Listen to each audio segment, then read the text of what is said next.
Hello friends, back to my channel Mousumi TV লেট। সকলকে স্বাগত। তোমাদেরকে আজকে মাছের ডিম, আলু, পটল, সজনে ডাঁটা দিয়ে রান্নার রেসিপি দেখাবো। তার জন্য এখানে আমি সবজিগুলো কেটে নিয়েছি। এদিকে গ্যাসটা ধরিয়ে আমি তেল দিয়ে দেব। এইদিকে আমার তেলটা গরম হতে থাক, ততক্ষণ এইদিকে আমি পটলটা ধুয়ে নুন হলুদ মাখিয়ে নেব।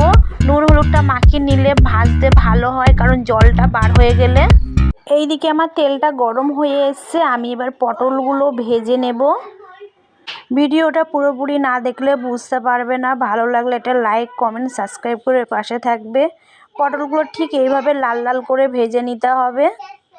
এখানে আমি দুজনের মতন রান্না করছি, তোমরা তোমাদের মতন সবজি কেটে নিতে পারো। আলুগুলো ভেজে নেব।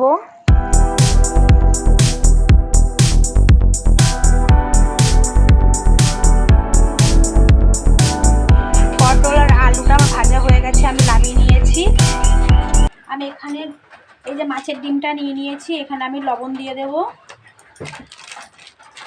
বেসন দিয়ে দেবো। তোমরা বেসন ছাড়াও ভাজতে পারো। এখানে আদা বাটা, রসুন বাটা আর একটা লঙ্কা বাটা দিয়ে দিয়েছি, কুচিয়ে দিলে পরে গালে লাগে বলে। এটা ভালো করে এখানে পেঁয়াজও দিয়ে দেব।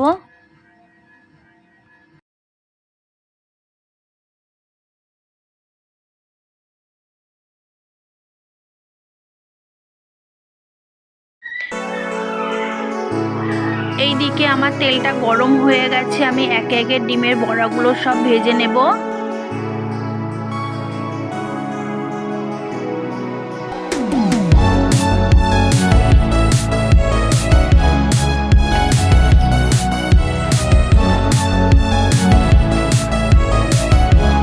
ঠিক এইভাবে আস্তে আস্তে উল্টে দিতে হবে।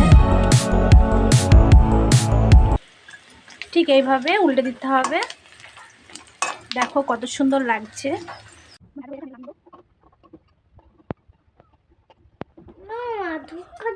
1 চামচ গোটা জিরে আর তেজপাতা ফোড়ন দিয়ে দেবো। আদা রসুনের পেস্টটাও দিয়ে দেব।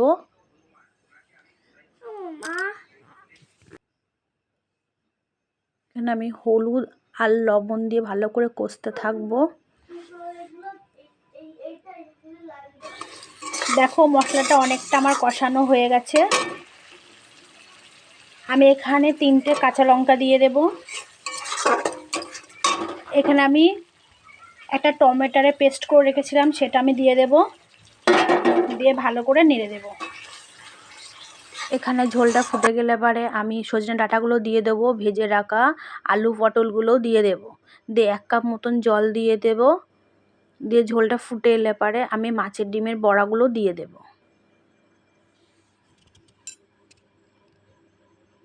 ডিমের বড়াগুলো আমি দিয়ে দিয়েছি, ঝোলটা ফুটছিল।